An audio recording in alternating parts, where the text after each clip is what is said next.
And we begin tonight with new details to a very tragic story that we have been following all day long. The death of 2 missing teens among the 7 bodies found near Henryetta.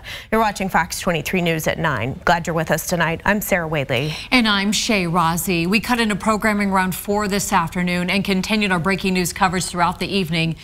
You heard from the parents at the top of the newscast there of those girls found dead, one parent there. This is 14-year-old Ivy Webster, you see on the left side of the screen right there, next to 16-year-old Brittany Brewer.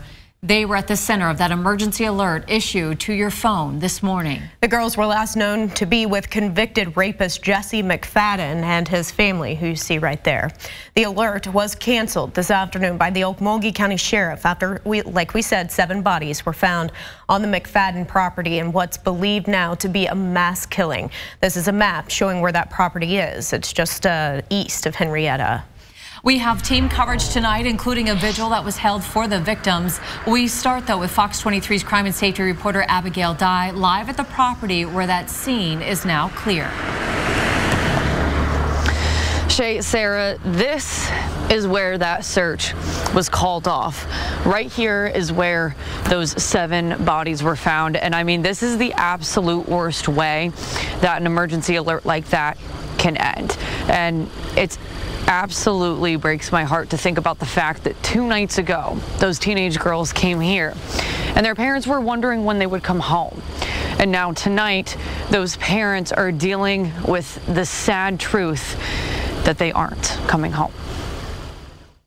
What started as an Amber Alert ended with 7 bodies found on this Henryetta property. You saw my reaction down there. I'm upset.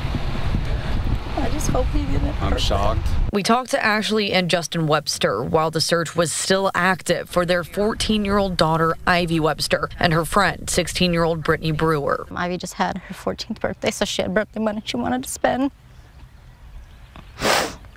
So they went out and then they were spending the night with Brittany and Tiffany over at Holly and Jesse's house. They say the girls spent the night here Saturday, where Jesse and Holly McFadden live with Holly's 3 kids. The Websters called 911 when the girls never came home. The alert went out, and as law enforcement searched for the girls, the Websters learned something that shocked them. Jesse McFadden is a convicted rapist. He's a pedophile, and people need to know. They need to find him, lock him up.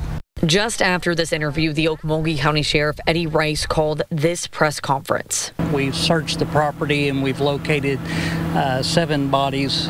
He wouldn't identify the bodies, but said the search for the girls was over. When you say you found everything that you're looking for, are you insinuating that we're no longer looking for these juveniles? We believe that we have found the persons. We just are waiting for confirmation. Court records show Jesse McFadden went to prison for rape in 2003 and was released in 2020. Records show while in prison, he was accused of sexting a child and charged with soliciting child porn. He was set to stand trial for those charges the same day these bodies were found, but he never showed up to court. Our hearts go out to the families and friends, schoolmates, and everyone else, and it's just a tragedy in Okmulgee County. An absolute tragedy, and our hearts are absolutely with these families tonight. I'm just so sorry that this happened this way.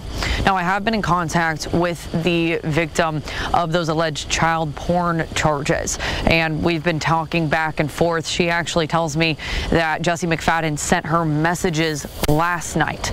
I'll have those messages coming up for you on Fox 23 News at 10. Live covering news that matters, I'm Abigail Dye, Fox 23 News.